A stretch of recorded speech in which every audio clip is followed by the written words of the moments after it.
Hello student, good evening to all of you. तो student, आज की क्लास में हमें बात करनी है, जो हम पढ़ रहे थे आवास। पिछली क्लास में हमने आवास के बारे में पूरा अध्ययन किया था। आवास को पढ़ा हमने, आवास के प्रकार को पढ़ा। इसके बाद अब हमें पढ़ना है आगे वाले चैप्टर में कि जो आवास है उस आवास को बनाने की क्या योजनाएं हो सकती हैं। अगर हमें आवास बनाना है अपने लिए, तो आवास को बनाने से पूर्व हम क्या करेंगे, प्लानिंग करेंगे कि हमें आवास को किस प्रकार से बनाना है। हमें विभिन्न बातों को ध्यान में रखना पड़ता है कि जो व्यक्ति है जिसके लिए आवास बनाया जा रहा है, उसकी आर्थिक स्थिति क्या है, वो उसकी जो इनकम है वो कितनी है, इन सबको ध्यान में रखना पड़ता है। जो परिवार है, जो सदस्य हैं, उनकी आवश्यकताएं क्या, उनकी आवश्यकताओं को ध्यान में रखते हुए हमें करना पड़ता है। इसके बाद जो हमें वहाँ के जो स्थान है, उस स्थान को ध्यान में रख करके आवास योजना करना पड़ता है। यानी कि जब हम कोई घर या मकान बनवाते हैं तो उसके लिए हमें क्या करना पड़ता है, एक हम मैप तैयार करते हैं, मैपिंग करते हैं। आप लोग को दिखाया जाएगा जो मैप है इसका कि किस प्रकार से आवास का योजना होना चाहिए। इसके लिए सबसे पहले हमें ध्यान में ये रखना है, ये पढ़ना है कि जो हमारा आवास योजना है, गृह योजना है, उसको बनाने के लिए हमें कौन कौन से सिद्धांतों को फॉलो करना पड़ता है, किस सिद्धांत पे चल करके हमें आवास योजना करना पड़ता है। तो सबसे पहले हम देखेंगे कि गृह योजना के सिद्धांत। अगर हमें एक घर को बनाने के लिए प्लानिंग करनी है तो उसके क्या क्या सिद्धांत हैं। सबसे पहले इससे बताया गया है, पहला पॉइंट है कि स्थान का चयन। यानी कि जब भी हम घर को बनाने के लिए प्लानिंग करें, प्लानिंग कब करते हैं, हम किसी कार्य को करने से पूर्व हम क्या करते हैं, प्लानिंग करते हैं। आपने गृह प्रबंधन पढ़ने से पूर्व में ही आपने क्या पढ़ लिया कि जो गृह प्रबंधन है उसकी रूपरेखा क्या है, जिसमें आप लोगों ने पढ़ा था कि जो गृह प्रबंधन की रूपरेखा है उसमें सबसे पहले आयोजन यानी कि प्लानिंग है, या फिर उसके बाद इसको हम क्या कहते हैं, आयोजन या नियोजन दोनों कहते हैं। प्लानिंग के बाद हम क्या कर रहे हैं, संगठन कर रहे हैं। जो भी हमने प्लानिंग किया है उस प्लानिंग के अनुसार हम अपने सामानों को एकत्रित करते हैं, संगठित करते हैं। उसके बाद एक नियंत्रण में रह करके कार्य करते हैं और लास्ट अपने कार्यों का हम क्या कर रहे थे, मूल्यांकन कर रहे थे। तो उसी प्रकार से हमने क्या देखा यहाँ पे, जो गृह योजना है इसमें भी क्या कर रहे हैं, हम जो घर बनाना है, घर बनाने से पहले हम क्या कर रहे हैं, एक योजना बना रहे हैं। तो उसमें सबसे पहले हमें क्या ध्यान में रखना है कि हमें अपने स्थान का चयन करना है कि हम किस स्थान पर घर को बना रहे हैं। उसमें आपको ध्यान में रखना है ऐसे स्थान का आप चयन करें जहाँ पर हमें क्या, स्वच्छ वायु मिल सके, यानी कि वहाँ पे प्रदूषण तो नहीं है। इन सब बातों को हमें ध्यान में रखना पड़ता है। इसके बाद वो जो स्थान है, कैसा स्थान है, उस स्थान का चयन करना है। फिर वहाँ की मिट्टी कैसी है, मिट्टी वहाँ की अच्छी है या नहीं है, कंकड़ीली है, रेतीली है, या फिर क्या कह सकते हैं उसको, इस प्रकार से जो चिकनी मिट्टी है, रेतीली है, कंकड़ीली है, इन सबको ध्यान में रखना पड़ता है। इसके बाद है वहाँ पे ध्वनि प्रदूषण तो बहुत ज़्यादा नहीं हो रहा है, या फिर वायु प्रदूषण बहुत ज़्यादा नहीं है। इन सब बातों को ध्यान में रखना पड़ता है। ऐसे स्थान का आप ना चयन करें जैसे कोई कंपनी है, कंपनी के बगल में कोई फैक्ट्री है, फैक्ट्री के बगल में आप अपना घर बनाएं तो क्या वहाँ पे शांत वातावरण मिलेगा, नहीं मिल पाएगा। जबकि हम अपने आवास की योजना एक शांत वातावरण के लिए ही करते हैं। नहीं तो वैसे भी इंसान कहीं भी रह ले, लेकिन एक शांत वातावरण से प्राप्त होना चाहिए। इसके लिए वो क्या करता है, आवास का निर्माण करता है। तो यहाँ पे हमें क्या देखना है कि वहाँ पे जो प्रदूषण हो रहे हैं उन सबको भी ध्यान में रखना है। इसके बाद है सड़क। जहाँ पर भी हम घर अपना बनाएं वहाँ पे हमें इस बात को भी ध्यान में रखना है कि वहाँ आसपास में आने जाने के लिए सड़कें हैं या नहीं है। कहीं ऐसे जगह हम घर बना ले जहाँ से आने जाने का कोई रास्ता ही ना हो, या फिर आने वाले समय में वो बंद हो सकता है। तो इन सब बातों को हमें ध्यान में रखना पड़ता है अपने आवास का निर्माण करने से पूर्व, कि हमें आने जाने में सुविधाएं हो रही हैं या फिर नहीं हो रही हैं। इसके बाद है पार्क या बगीचा, यानी कि जो हमारा आवास का जो स्थान है उस स्थान का जब हम चयन कर रहे हैं तो हमें इस बात को भी ध्यान में रखना पड़ता है कि जो आवास का स्थान है उस स्थान के आसपास में कोई पार्क है या बगीचा है या फिर नहीं है। क्यों? क्योंकि जो परिवार के सदस्य हैं वो अपने मनोरंजन के लिए या फिर ऐसे ही घूमने टहलने के लिए क्या करते हैं, उनके पास पार्क या बगीचा होना बहुत ही आवश्यक होता है। इसके बाद है दूसरा पॉइंट हम पढ़ेंगे, स्थान का चयन के बाद भूमि का चयन। जब हमने यहाँ पे स्थान का चयन कर लिया, सारी बातों को ध्यान में रखा, उसके बाद में भूमि का चयन करना है। भूमि का चयन हमें क्यों करना है, क्योंकि हम अपने दिनचर्या में या फिर ऐसे ही मौसम के परिवर्तन के अनुसार हम क्या देख रहे हैं कि जो मिट्टियाँ हैं उसमें प्रभाव देखने को मिल रहे हैं। या फिर कभी कभी ऐसा होता है भूकंप आ गया और घर गिर गया, बहुत ज़्यादा बारिश हो गई, पानी चारों तरफ से हो गया तो घर जो है बैठ गया है। मिट्टी में धंस जा रहा है। तो इन सब के लिए हमें क्या ध्यान में रखना है कि हमें भूमि का भी चयन करना है, किसके अनुसार क्यों भूमि कैसी है। सबसे पहले हम बात करेंगे पथरीली भूमि की।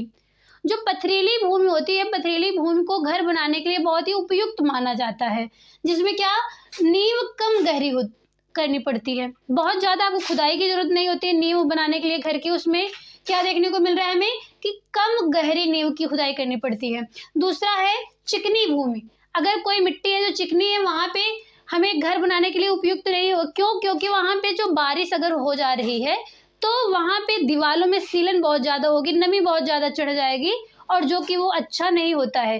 क्यों? क्योंकि अगर जहाँ पे नमी बहुत ज़्यादा होती है वहाँ पे मक्खियाँ बहुत होंगी, मच्छर बहुत होंगे, जो कि स्वास्थ्य के लिए अच्छे नहीं होंगे।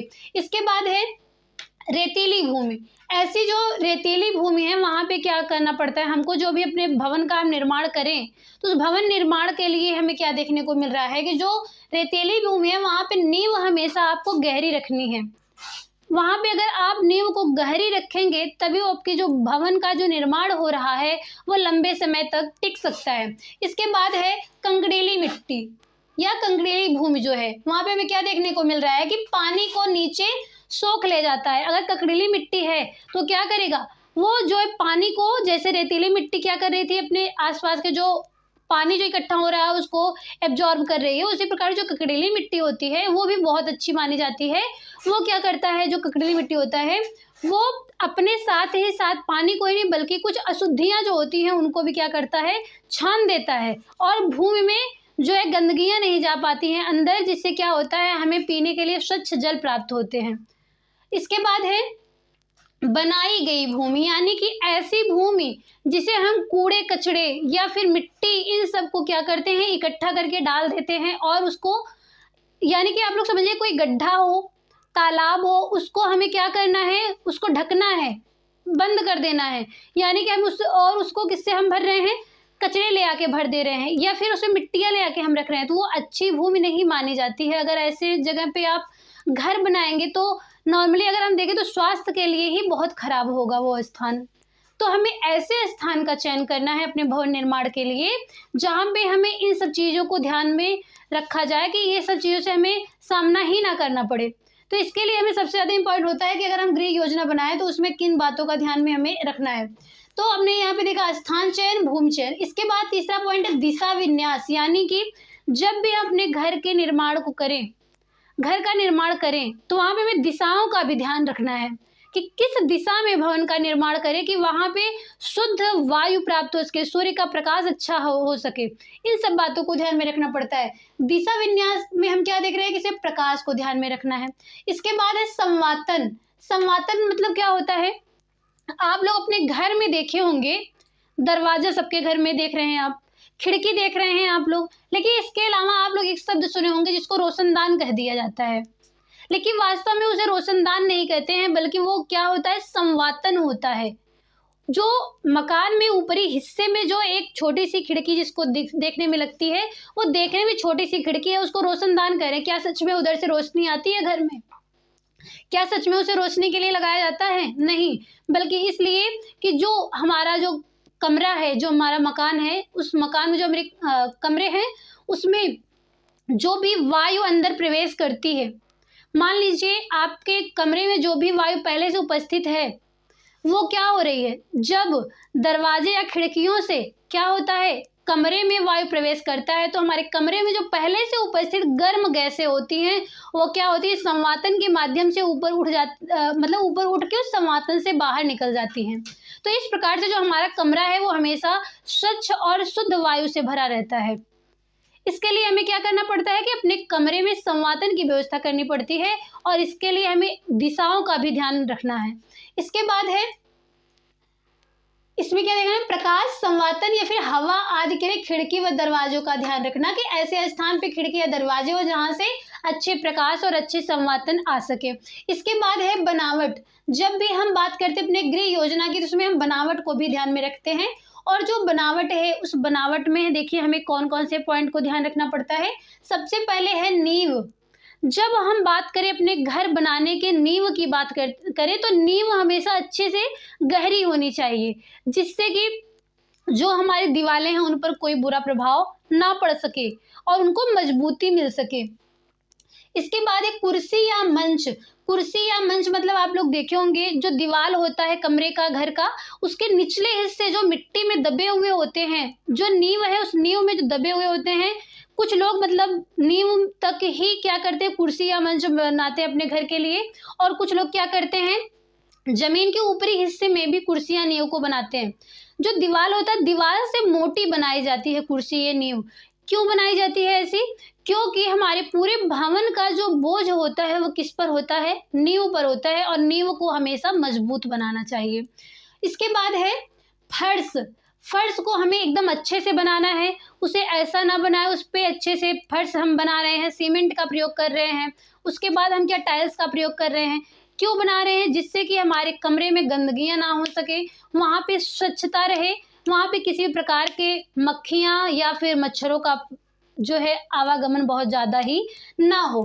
इसके बाद है बाहरी खुला स्थान, यानी कि जो हमने अपने भवन का निर्माण किया है, जो हम भवन अपना बना रहे हैं, जो प्लानिंग कर रहे हैं, उसके लिए क्या हमें देखना है कि हम ऐसे स्थान पे तो बना रहे हैं, सारी चीज़ों को हम ध्यान में रख रहे हैं, लेकिन उसके साथ ही साथ हमें इस बात का भी ध्यान रखना पड़ता है कि जो हमारा घर है उस घर के सामने या आस-पास में कुछ खुले स्थान भी होने चाहिए। नहीं तो आप अगर किसी ऐसे जगह पे अपने घर का निर्माण करें जहाँ पे आस-पास में बिल्कुल जगह ही ना हो, तो वहाँ पे आपको शुद्ध वायु, शुद्ध प्रकाश नहीं मिल पाएँगे सही से। लेकिन आपको अगर इन सब बातों को ध्यान रखना है तो अपने घर के आसपास खुले स्थान छोड़ देने चाहिए। इसके बाद है दीवार। आप सब जानते हैं कि जो दीवार होता है वो सबसे ज़्यादा इम्पोर्टेंट होता है एक घर में छत के लिए।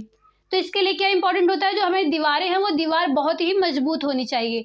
और नॉर्मली अगर हम दीवार की बात करें तो दीवारें दो होती है, एक बाहरी दीवार होती है और एक आंतरिक होती है। बाहरी और आंतरिक ये दो दीवारें होती हैं।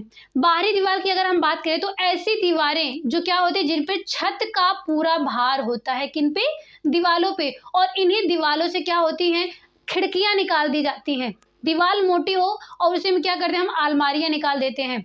उसके बाद क्या करते हैं, उसमें विभिन्न सारे सामानों को हम स्टोर कर सकते हैं। तो ये जो हमने बताया अभी वो बाहरी दीवार, जिसपे छत का पूरा भार होता है, वो क्या होता है, बाहरी दीवार होता है। लेकिन जो आंतरिक दीवार होता है वो सिर्फ और सिर्फ क्या करता है, जैसे आपने क्या किया, बहुत बड़ा हाल बनवा दिया। बहुत बड़ा हाल बनवाने के बाद उसमें क्या करना है, आपको कभी भी जरूरत पड़े तो उस हाल को आपको डिवाइड कर देना है दो पार्ट में, तीन पार्ट में। तो क्या करेंगे, जो आंतरिक रूप से, यानी कि जो आंतरिक दीवार होती है उस दीवार को हम पर्दे की दीवार भी कहते हैं। यानी कि जिस प्रकार से आप कमरे में अपने कमरे के भाग को इधर उधर डिवाइड करने के लिए आप पर्दा लगा देते हैं, सेम उसी प्रकार से क्या होता है कि जो हमारा दीवार है, बाहरी दीवार के अतिरिक्त जो हम आंतरिक रूप से जो दीवार बना रहे हैं सिर्फ और सिर्फ स्थान के विभाजन के लिए, तो ऐसे स्थान को हम पर्दे की दीवार या फिर आंतरिक दीवार कहते हैं। और इस दीवार पे क्या होता है, छत का कोई भी भार नहीं रखा जाता है। इसके बाद हम बात करेंगे छत की। हमने दीवार बना लिया, अब हमको बनाना है छत। छत हम कैसे बनाएं? छत हमेशा क्या होनी चाहिए, मोटी होनी चाहिए। मोटी होनी चाहिए क्योंकि अगर इसके ऊपर भी हम अगर और मकान बनाना चाहें तो अच्छे से बना लें और उसका जो भार है वो अच्छे से अपने ऊपर आधार के रूप में कार्य कर सके। और जो ये छत है, छत हमेशा चारों तरफ में ढाल होना चाहिए, जिससे कि जो पानी हो, बारिश का पानी हो या फिर इस प्रकार से कोई भी बारिश के अलावा भी अगर पानी छत पे आ रहा है तो वो क्या करे, नम ना हो सके और क्या हो, पानी अंदर ना गिर सके। जब अगर क्या होता है, अगर छत पतली हो और उस पे बहुत ज़्यादा पानी स्टोर कर दिया जाए, आप पाइप के द्वारा पानी पहुंचा दे उस पे, या फिर बारिश का पानी बहुत ज़्यादा इकट्ठा हो गया, तो उससे क्या होता है कि जो छत है उसमें सीलन के माध्यम से पानी जो है नीचे गिरने लगता है बूंद बूंद करके। तो इसके लिए क्या इंपॉर्टेंट होता है कि जो छत हो वो हमेशा क्या हो, चारों तरफ से ढाल होनी चाहिए। इसके बाद है सीढ़ी। सीढ़ी हम बनवाते हैं तो सीढ़ी बनाने के लिए हमें बहुत सारी बातों को ध्यान में रखना पड़ता है, क्योंकि जो हमारे परिवार के सदस्य हैं उसमें छोटे बच्चे भी होंगे, वयस्क तो हैं ही, वयस्क के लिए कोई समस्या नहीं है, लेकिन उसमें बुजुर्ग भी होते हैं हमारे परिवार में। तो इन सब के लिए हमें इम्पोर्टेंट होता है कि जो हमारा परिवार है उस परिवार के अनुसार ही हम सीढ़ियों का निर्माण करें। सीढ़ी जो हो हमेशा प्लेन होनी चाहिए, बहुत खुरदरी नहीं होनी चाहिए और ना ही इतनी भी प्लेन ना हो कि पैर रखने के बाद फिसल के नीचे गिर जाओ। तो इसमें हमें ये देखना है कि जो उसकी जो प्लेन है वो स्थान बहुत ज़्यादा प्लेन भी नहीं होना चाहिए, बहुत ज़्यादा खुरदरा भी नहीं होना चाहिए। और दूसरी बात कि सीढ़ी की जो ऊंचाई होती है उस सीढ़ी की ऊंचाई को भी ध्यान में रखना है। ना ही सीढ़ी बहुत ज़्यादा ऊंची हो और ना ही बहुत नीची हो, यानी कि मध्यम क्वालिटी की हमें सीढ़ी बनाने चाहिए। जो सीढ़ियाँ एक दूसरे जो सटी हुई सीढ़ियाँ बनी हुई हैं उन सब में एक जो है हिसाब से ऐसी ऊंचाई रखनी चाहिए, ऊंचाई भी अच्छी हो जिससे परिवार के सदस्यों को चढ़ने में कोई समस्या ना हो, और उनका जो वो चाहे प्लेन हो या खुरदुरा हो उनमें भी बहुत ज़्यादा अधिकता या बहुत ज़्यादा कमी नहीं होनी चाहिए। इसके बाद है दरवाजे। दरवाजे जो होते हैं हमारे घर के, अच्छे से दरवाजे हमें बनवाने चाहिए ऐसे स्थान पे जहाँ से क्या हो, सूर्य का प्रकाश अच्छे से आ सके। खिड़कियाँ ऐसी होनी चाहिए जहाँ से अच्छे से हमें हवाएं मिल सके। इसके बाद है संवातन। अपने कमरे में हमें हमेशा ध्यान रखना है कि संवातन जरूर होना चाहिए, नहीं तो कमरे में क्या होता है ज़्यादा टाइम तक अगर आप रहते हैं तो उस कमरे में उमस जैसी होने लगती है, गर्मी सी लगती है, ऐसा लगता है कि जैसे आप किसी गैस वाले रूम में बंद कर दिए गए हों। तो इसके लिए क्या इंपॉर्टेंट होता है, कमरे में हमेशा संवातन का प्रयोग करना चाहिए बनवाते समय। क्यों?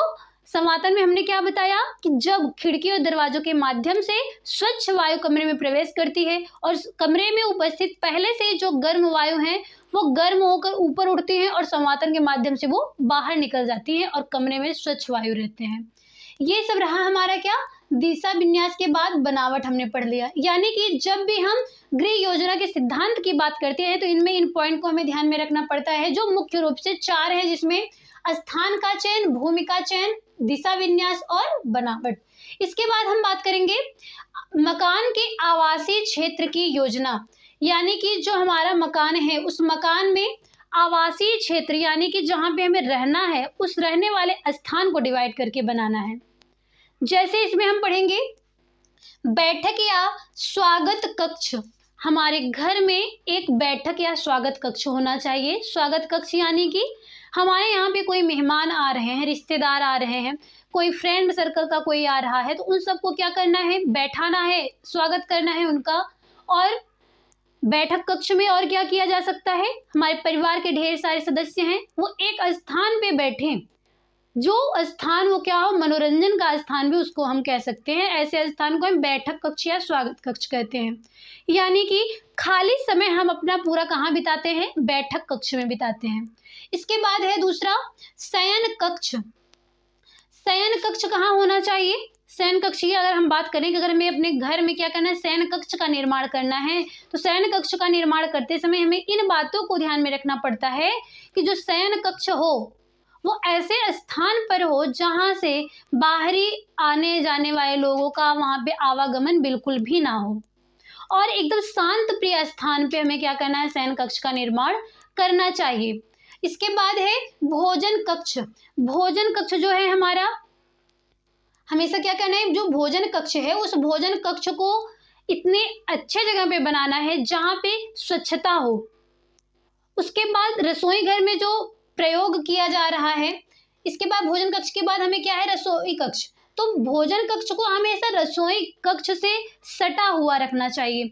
ऐसा नहीं है कि हम क्या कर रहे हैं, नीचे वाले फ्लोर पे क्या करें, रसोई घर बना दें, और जहाँ पे हमें भोजन करना है, भोजन कक्ष जहाँ पे है उसे हम 3rd फ्लोर पे बना दें।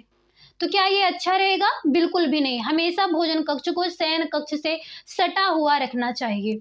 इसके बाद है भोजन कक्ष के बाद हमने रसोई कक्ष पढ़ लिया, और इन दोनों के मध्य एक खिड़की की भी व्यवस्था हमको रखनी चाहिए, जिससे कि किसी भी आवश्यकता के समय हम क्या कर सकें, रसोई घर में आवाज़ दे सकें, या फिर वहाँ से हम देख सकें कि क्या कार्य बाहर हो रहा है, क्या नहीं हो रहा है। कभी कभी ऐसा होता है कि घर में कोई और सदस्य नहीं है, सिर्फ और सिर्फ एक ही परिवार हो, एक ही सदस्य हो जो कि रसोई घर में हो, तो उसे कैसे पता चलेगा कि बाहर क्या हो रहा है, क्या नहीं हो रहा है, कोई आ रहा है, कोई जा रहा है। तो इन सब बातों को ध्यान में रखना पड़ता है जब भी अपने क्या करते हैं, आवास का निर्माण करते हैं। इसके बाद है हमें पढ़ना है कि विभिन्न आय समूहों के लिए आवास योजना। यानी कि अभी हमने पढ़ा कि जो आवास है, आवास चाहे वो व्यक्ति निम्न परिवार का हो, उच्च का हो, मध्यम का हो, कोई भी जीव जंतु हो, तो उनके लिए क्या होता है कि आवास की आवश्यकता होती है। तो हम क्या कर रहे हैं, हमें आवास सुरक्षा के लिए चाहिए, लेकिन यहाँ अब हमको पढ़ना है कि जो मनुष्य है उनमें विभिन्न जो आय वर्ग के लोग हैं, विभिन्न आय वर्ग में क्या क्या आता है, उच्च वर्ग के लोग आते हैं, मध्यम वर्ग आता है और निम्न वर्ग आता है। इनके अनुसार हमें क्या देखने को मिल रहा है कि किस अनुसार हम क्या करें, अपने भवन का निर्माण करें। तो इसमें हमें देखना है विभिन्न आय समूहों के लिए आवास की हमें योजना बनानी है। तो इसमें अगर एग्जाम्पल के तौर पे अगर हम पहले देखें तो जो आर्थिक स्थिति के अनुसार आवास योजना क्या होता है, वो बदलता रहता है। जो आर्थिक स्थिति है हमारी, उसके अनुसार हम अपने जो प्लान है उसको बदलते रहते हैं। अगर आज हमारे पास बिल्कुल भी पैसे नहीं है और हमें सुरक्षा के लिए आवास का निर्माण करना है तो हम एक झोपड़ी भी बना के रह सकते हैं। लेकिन इसके बाद क्या हुआ, हमारे पास इनकम अच्छा आया, हमारे पास आय जो है वो बहुत ज़्यादा हो गई है जिस स्तर पे थे उससे थोड़ा उठ करके, तो हम क्या करते हैं, एक नॉर्मली एक आध दो मकान का हमने निर्माण कर लिया, एक दो कमरे का निर्माण कर लिया। इसके बाद क्या होता है, और भी अगर इससे ज़्यादा हमारी इनकम बढ़ जा रही है तो हमने एक बहुत बड़े महल का निर्माण कर लिया अपने लिए। तो यानी कि जो हमारी आर्थिक स्थिति है उसके अनुसार क्या होता है, ये परिवर्तित होता रहता है, क्या, आवास। जिसमें हमें ये देखना है कि जो कस्बा है, नगर है, महानगर है, इस सब में अगर आप एग्जाम्पल के तौर पे देखें तो मान लीजिए कोई व्यक्ति है जिसकी इनकम महीने की क्या है, 3,000 रुपये है और वो व्यक्ति कहाँ रह रहा है, गाँव में रह रहा है। तो 3,000 मासिक आय वाला व्यक्ति जो है कस्बे में अगर रह रहा है, गांव में रह रहा है, तब वो क्या होगा, वहां पे बहुत ही उच्च कैटेगरी का समझा जाएगा। मान लीजिए यहाँ पे आज के समय में 3,000 रुपये कुछ भी नहीं होता है, लेकिन एक एग्जाम्पल के तौर पे देखिए, अगर मान लीजिए यहाँ 3 की जगह अगर हम यहाँ पे क्या कर दें, 15 कर दें, अगर हम 15,000 कर दें, किसी व्यक्ति की जो इनकम है वो क्या है, 15,000 है और वो किसी छोटे से गांव में रह रहा हो, तो उस गांव के लोगों के सामने वो क्या होगा, बहुत ही बड़ा परिवार का दिखेगा, बहुत पैसे वाला दिखेगा। लेकिन वही व्यक्ति क्या हो, अगर चला जाए कहाँ पे, नगरों में चला जाए, तो नगर में वो जब जाएगा ना तो वहाँ पे मध्यम कैटेगरी में उसकी गिनती की जाएगी। उसके बाद अगर वही व्यक्ति अगर किसी महानगर में चला जाता है जहाँ पे बहुत पैसे वाले लोग रह रहे हों, वहाँ पे वो क्या हो जाता है, उसकी गिनती क्या, निम्न कैटेगरी में आ जाती है। यानी कि आपकी जो आर्थिक स्थिति है वो कस्बे में अलग, नगर में अलग और महानगर में अलग दिखाई जा रही है। तो इसी के अनुसार हमें क्या करना है, अपने जो भवन का जो निर्माण करना है उसमें भी यही सब बातों को ध्यान में रखना पड़ता है। आगे देखिएगा, आर्थिक स्थिति के अनुसार मकान बनाने में ध्यान रखने योग्य बातें, जो हमारी क्या है, भवन है, जो हमारा घर है, उसके निर्माण के लिए हमें क्या है, अपनी आर्थिक स्थिति को ध्यान में रख करके ही हमें क्या करना है, भवन का निर्माण करना है। जिसमें सबसे पहला पॉइंट है भूखंड का आकार। भूखंड का आकार यानी कि जो हमारा जो स्थान है, जो प्लेस का हमने, जो स्थान का हमने चयन किया है, सिद्धांत में आपने पढ़ा ना, सबसे पहले हमें क्या करना है, स्थान का चयन करना है। तो उसी प्रकार से जब इसमें हम क्या देख रहे हैं कि भूखंड का आकार यानी कि जो हमारा कुछ अगर कम पैसे वाला है तो 1-2 कमरे बनाने भर की उसके पास जगह है, उतने में उसको सारी चीज़ों को एडजस्ट करना है। या फिर किसी के पास 1 कमरे की बनाने के लिए जगह है तो उसी में उसको भोजन भी बनाना है, उसी में सोना भी है, रहना भी है, स्टोर रूम भी वही है, सब कुछ वही है। तो आर्थिक स्थिति के अनुसार हमें क्या करना है, अपने भूखंड का चयन करना है। भूखंड का क्या करना है, जो भूखंड का आकार है उसको ध्यान में रखना है। इसके बाद दूसरा निर्माण सामग्री, अपने भवन के निर्माण के लिए जो निर्माण सामग्री है, यानी कि आप ध्यान में रखिएगा कि जो अगर हमारा भवन है, भवन के निर्माण के लिए जो आवश्यक सामग्रियां हैं, उन सामग्रियां जो है हमारी, वो भी हमारे आय के अनुसार क्या होती हैं, प्रभावित होती हैं। क्यों? क्योंकि जो हमारा भवन है, मान लीजिए कोई बहुत बड़े पैसे वाले हैं, अगर कहीं गए वो ईंट खरीदने के लिए जा रहे हैं, बहुत ही अच्छी किस्म का, अच्छी क्वालिटी का महंगे ईंट को खरीदेंगे, और जो वही निम्न कैटेगरी वाले हैं, काम चलाओ में कोई नॉर्मल ईंट अगर पा गया, थोड़ा सस्ते में पा गया 1-2 रुपए, तो वो थोड़ा हल्के में ही खरीद लेगा। उसको क्या करना है, अपने भवन का उसको भी निर्माण करना है। तो यहाँ पे क्या देखने को मिल रहा है कि विभिन्न आर्थिक स्थिति के अनुसार, आय के अनुसार क्या हो रहा है, जो निर्माण सामग्रियां हैं उसमें भी क्या किया जा रहा है, परिवर्तन देखने को मिल रहा है। सीमेंट की अगर बात करें, सीमेंट, बालू, इन सबको अगर हम देखें तो इसमें भी क्या हो रहा है, जो उच्च वर्ग वाले हैं वो एकदम अच्छी किस्म के चीज़ों को प्रयोग कर पाएंगे, और वहीं पे जो निम्न कैटेगरी वाले हैं वो उतने अच्छी क्वालिटी की चीज़ों का प्रयोग नहीं कर पाते हैं। इसके बाद है भवन की साज सज्जा। भवन की जो साज सज्जा है, यानी कि हमने भवन तो अपना बनवा लिया, भवन बनवाने के बाद उसको आकर्षक रूप देने के लिए हम भवन का क्या करते हैं, अपने साज सज्जा भी करते हैं। तो अगर नॉर्मल परिवार है तो एक नॉर्मल मकान बनवा दिया उसने और छोड़ दिया, और रहने के लिए वो स्थान हो गया उसके लिए। अब वो सोच लेगा कि मेरे पास जहाँ कुछ भी नहीं था, मेरे पास रहने के लिए मकान हो गया, साज सज्जा की क्या ज़रूरत है। वो इसके बारे में नहीं सोचेगा, और अगर सोचेगा भी तो बहुत नॉर्मल सजावट करेगा वो, क्योंकि उसे अपनी इनकम को ध्यान में रखना है। क्योंकि यहाँ पे आप गृह प्रबंधन पढ़ रहे हैं, और प्रबंधन में हमेशा आपको ये बातों को ध्यान में रखना पड़ता है कि जो हमारा आय है उस आय के अनुसार ही अपने कार्यों को करें। तो इसमें जो उच्च वर्ग वाले हैं वो अपने घर की सजावट बहुत ही अच्छे से करवा पाते हैं, जबकि वही निम्न कैटेगरी वाले जो होते हैं, मध्यम वाले होते हैं, वो एकदम नॉर्मल रहते हैं। लेकिन अगर ये निम्न वाले भी बहुत हाई कैटेगरी के जैसे ही सजावट करें तो क्या ये संभव है? अगर संभव है भी, लेकिन वो उनके जीवन के लिए ये चीज़ें अच्छी नहीं होती हैं। इसके बाद है बाहरी खुला स्थान। बाहरी खुला स्थान यानी कि जो हमारे घर के बाहर, जिसको हम द्वार बताते हैं। अभी इसके पहले भी आप लोगों ने पढ़ा कि हमेशा अपने भवन का निर्माण करते समय क्या करना है, हमें अपने घर के बाहर खुला स्थान छोड़ना है। तो ये भी स्थान प्रभावित हो रहा है किससे? हमारे जो आय है, आय के अनुसार परिवर्तन देखने को मिल रहा है। अगर मान लीजिए हमारे पास जगह एक कमरे को बनाने भर की है, तो हम क्या करेंगे, उसके बाहर क्या हम खुला स्थान छोड़ेंगे? नहीं छोड़ पाएंगे। वहीं पे क्या है कि 1-2 बीघे का जगह है और उस पे हम बीच में अपना भवन का निर्माण कर रहे हैं, चारों तरफ हम क्या करें, खुला स्थान छोड़ दें, और भी अच्छा और आकर्षक लगेगा। लेकिन यहाँ पे हमें अपनी आय को ध्यान में रखकर ही कार्य करना है। इसके बाद है कक्षों का आकार, यानी कि जो कमरे हैं हमारे घर के, उन कमरों का आकार भी ध्यान में रखना है। किस बात को ध्यान में रखना था इसके पहले? आर्थिक स्थिति को ध्यान में रख करके कक्षों के आकार का निर्माण करना है। जो उच्च वर्ग के लोग होंगे वो क्या करेंगे, अपने कमरे को एकदम हॉल के नुमा बना देंगे, बड़े बड़े कमरे बनवाएंगे।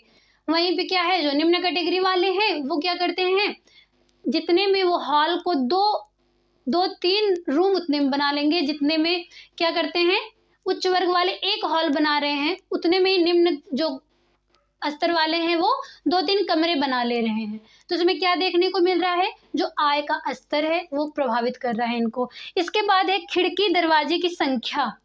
जो हमारी खिड़की या दरवाजे हैं, अगर वो व्यक्ति क्या है, उच्च वर्ग का है, तो उसके अगर आप उसका मकान देखेंगे, खूब सुंदर से सजावटी बड़े बड़े दरवाजे लगे हुए हैं, खिड़कियां बड़ी बड़ी लगी हुई हैं, जो उसमें संवातन है उसकी व्यवस्था बहुत ही अच्छी से की गई है। और जो ये निम्न कैटेगरी वाला है, छोटा सा कमरा है, उसमें छोटी सी खिड़की, छोटा सा संवातन और नॉर्मल कोई दरवाजा लगवा देता है। और इस सब बातों को हमें जरूर ध्यान में रखना है, क्योंकि हमें अपनी इनकम को, आय को ध्यान में रखना है। इसके बाद है स्नान गृह व शौचालय। जब हम बात करते हैं स्नान गृह और शौचालय की, तो इसमें ज़्यादातर हमें आर्थिक स्थिति देखने को मिलती है। अगर हम किसी उच्च परिवार से हों, उच्च वर्ग में आ रहे हो, तो वहाँ पे क्या होता है, परिवार के लिए जितने भी शयन कक्ष होंगे उनसे जुड़ा हुआ क्या होता है, शौचालय और स्नान गृह होता है। वहीं पे अगर कोई निम्न कैटेगरी का है तो क्या होता है, एक घर में क्या होता है, एक ही स्नान गृह और एक ही शौचालय देखने को मिलता है। इसके बाद है पानी व बिजली की जो भी व्यवस्थाएं दी जा रही हैं। पानी और बिजली की व्यवस्था अगर देखी जाए तो यहाँ पे हम ये देख पाते हैं कि जो उच्च वर्ग वाले होते हैं वहाँ पे आप देखिए उनके जो कमरे हैं, शयन कक्ष से जुड़ा हुआ जितने भी क्या हैं, शौचालय हैं और क्या है, स्नान गृह है, उन सभी में पानी की व्यवस्था अलग अलग से की गई है। लेकिन वही भी जो निम्न कैटेगरी वाले होते हैं उनमें क्या देखने को मिलता है, एकाक नल लगा दिया गया घर के बाहर या फिर अंदर, बस उतने से ही वो अपने सभी कार्यों को क्या करते हैं, सुचारू रूप से कर पाते हैं। इसके बाद क्या देखना है, बिजली की व्यवस्था भी वो नॉर्मल ही रखते हैं निम्न कैटेगरी वाले। लेकिन उच्च वर्ग वाले क्या करते हैं, उनके पास इन्वर्टर की व्यवस्था है, बिजली की व्यवस्था है, जनरेटर की व्यवस्था है, ढेर सारी वो व्यवस्थाएं अपने अनुसार कर लेते हैं। लेकिन यहाँ पे हमें क्या करना था, जो हमारी आय हो, जो हमारी आर्थिक स्थिति हो, उस आर्थिक स्थिति के अनुसार ही हम अपने कार्यों को करें। तो यहाँ पे हम पूरे यूनिट में, पूरे लेसन में हमने क्या पढ़ा कि हमें अपने अगर गृह की योजना बनानी है, प्लानिंग करना है, तो इसमें हमने सिद्धांत को पढ़ा, स्थान का चयन, भूमि का चयन, दिशा विन्यास, बनावट। इसके बाद मकान के आवासीय क्षेत्र की जो योजना है उसको हमने देखा कि जो है बैठक कक्ष इंपॉर्टेंट होता है, शयन कक्ष, भोजन कक्ष और रसोई कक्ष। इसके बाद था विभिन्न आय समूहों के अनुसार हम क्या करें, जो आवास है उसकी योजना बना रहे हैं। इसके बाद आप लोग एक बार इसको स्क्रीनशॉट ले लीजिए, लिख लीजिए, उसके बाद हम बात करते हैं।